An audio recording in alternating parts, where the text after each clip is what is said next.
I love Dragon Ball Z. It was a huge part of my childhood. I absolutely had so much fun watching that on Toonami back in the day. So I thought I'd just say this stuff at the start of the video, since there's been a lot of negativity around Dragon Ball Super, and including me as well, a lot of negativity around Dragon Ball Super as well. That said, let's begin the video.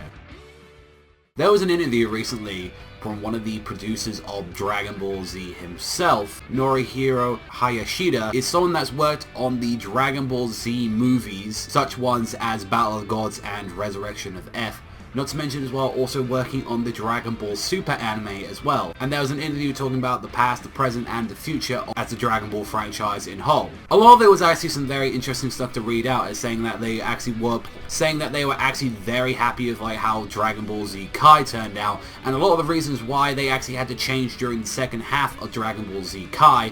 Mainly, a lot of people saying that they didn't actually work too much on the actual animation of the second half of the season. That was actually due to some legal issues, actually, because of the way that they actually had to change the animation style. Because they actually banned some animation styles because that was actually very harmful to people's eyes. And they were saying actually they prefer the second half of Kai because it preserves more of the original than the actual original Kai. Although I have different opinions on that, as I prefer the actual third season of Kai more do I do the Buu saga. Now we can go into the whole thing about then saying like, oh, what about a Resurrection of C movie where we bring back Cell, or what about the future of Dragon Ball like movies in general, where they were saying, oh yeah, we plan to like do more and stuff like that, where they're curious about actually doing some more projects. Here's the main thing though, is what they talked about, and that is Dragon Ball Super as a whole. I'm gonna read you the article right now. So the interviewer is asking this: so speaking of Dragon Ball Super, what's up with the animation issues that have been happening? Hayashida answers this saying, the criticism that we've received have been way too overblown. Someone put a few video sequences that looked bad onto the internet, and people focused on them when talking about an entire series. You cannot criticize an entire product by only looking at a few sequences. The animators' responsibilities to these scenes are newbies who have just started working at this level in the industry, which means their skills are evolving right now. Anyway, they are good animators, and I just do not understand why they get picked on to such a degree. Now, if people actually haven't seen that video, I've actually done a video like that, and my friends were actually joking around because if you actually search up Dragon Ball Super Episode 5, one of the 13s, and I've also done it as well for the Frieza arc as well, one of the first few videos that you'll see as an image is actually my thumbnail on there. Now, this doesn't say that I've ruined Dragon Ball Super for a lot of people, or this is the actual thing that they're referring to, as there were a lot of people, but they've probably seen a lot of images beforehand, including mine and a few other like bigger known YouTubers. And this is going to be from the side of someone that's had more of a negative like impact on like Dragon Ball Super. Like, as people know, I've had some nasty words to say about Dragon Ball Super's animation back in the day.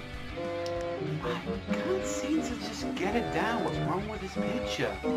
Oh, it's fucking garbage. What the fuck is this? Toei, what is surely into this? Like, you're deciding to like just be lazy with like DBC. It's like, oh, that's fine, just put that up there. Even as recent, it still hasn't been up to par, but here's the thing with this. They were talking about they're going way overblown into that they're just sequences. However though, the sequence that we was talking about in episode 5 was an entire fight scene, which was very early on into the series, in the first month of production, in the first actual fight scene of the anime. And they decided to give it to newbies, which I understand everyone has to start somewhere, anywhere in the series. But a lot of the time, what normally happens in an anime series or an anime studio is that when you got a lot of more newbies on the series, you actually give them certain key frames of animation. You give them in between like animation. They don't give them key like fight scenes. And I understand this is very difficult, as like things have drastically changed in like Japanese animation of what they've been doing, and they even said that they don't have a lot of time for the director to check out the final cuts and actually work out, and that's why on Blu-ray you get a way more improved version of the animation and more like an actual like animation flowing than you would get in a TV run of the series. Now, this isn't denying that these guys put just their heart and soul into it, and the work ethics of Japan, what they had to go through, is a pretty nasty thing. Here's the thing though about this. Saying that you're using newbies and using people that are like not that well experienced, the Dragon Ball Super of all things, and this is the thing, coming out from what they actually work on, These are the shows currently that they're working on. One Piece, World Trigger, Dragon Ball Super, Digimon Adventure Tri, which I have to remind you those are movies. Sailor Moon Crystal is done by another team in general. Saint Seiya Soul of Gold was also done as well by another team as well, just to say that, and was produced both bi-weekly, same as Sailor Moon Crystal Season 1 and 2. The Young Files of Kindaichi Season 1 and Season 2. The Precure series, and also as well they're probably scripting and actually working on the One Piece film Gold movie as we speak as well. That is a lot of projects to work on, and that is insane for an anime studio just to be doing all those works on a weekly basis, and that is absolutely insane. Albeit some of those I mentioned are currently on a break, but they are probably working on them as we speak as well, to be sold on Blu-rays and prepared for the next seasons. Now, no one is denying the amount of hard work they do into it. However, the fact that they're saying that people are going a little bit too far on that, when especially Dragon Ball Super, or should I say the Dragon Ball franchise in general, is one of the most popular things in English-speaking languages, and also is a huge thing in Japan as well. It isn't just us complaining about it. There were also as well Japanese people that were complaining about the animation state in it as well. People even saying like, how come like something like Precure has this amazing animation from the start, and then Dragon Ball Super kind of feels very stiff, and also as well their faces are kind of going off every now and then. Here's the thing with this, there are other anime studios as well that work very hard as well, and they actually have to work on a lot of ongoing stuff. Like Sunrise works on countless Gundam series, works on the Gintama series as well, albeit that has been handed to a side studio on Sunrise. It's still a part of their franchise. Albeit Period still works on Naruto Shippuden. Say what you want about the canon right now, but there hasn't been any supremely bad animation as of like for the last couple of episodes. A1 Pictures is always pumping out Fairy Tail and many other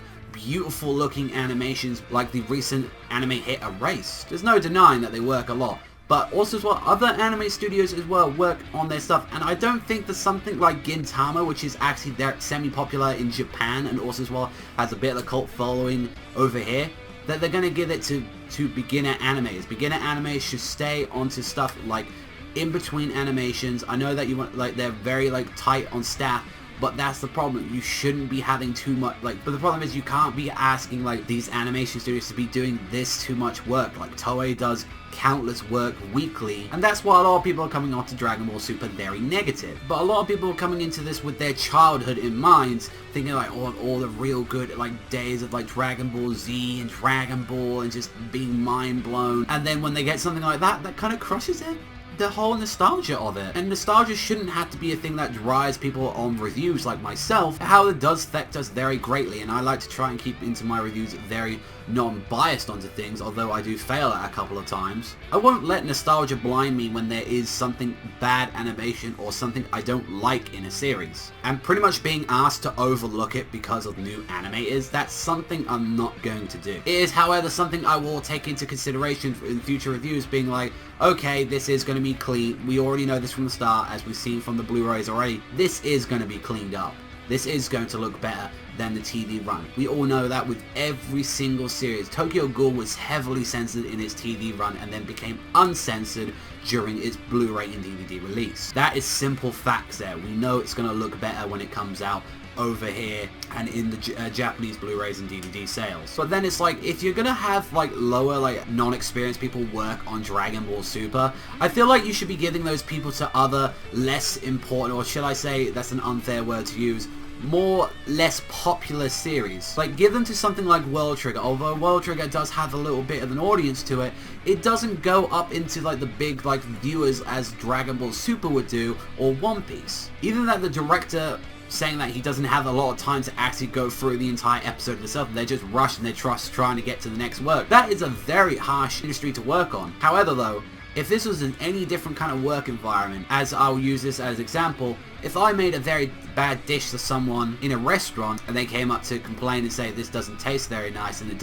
looks like a pile of shit, my head chef will not come over to the customer and say he's not a very experienced person. He has lack of experience, and will also rush the time. He will take that plate back and then will criticize me for my work, and then saying that I need to improve and we won't be having that, and some of that stuff could actually cost you your job. However, that's a bit different in Japanese industries, as something like that people like that will continue working, and I really do hope that these people that actually are working on Dragon Ball Super, these newer animators, I really hope they go places. I really hope they drastically improve, and I hope that they actually end up becoming some of those big animators that we know today and love for series. I just thought I wanted to clear that up, since a lot of people really have had a negative impact on Dragon Ball Super, and also as well had a very negative impact on me on other reviewers that keep coming at it. Just to clarify, I am a reviewer first, and if something something I don't like, or it doesn't look visually appealing to me, or I don't like what happened in an episode, that's under my full right to consider whether or not I liked the episode or not. That's freedom of speech, and everyone is entitled to it. Even the director having this interview right now.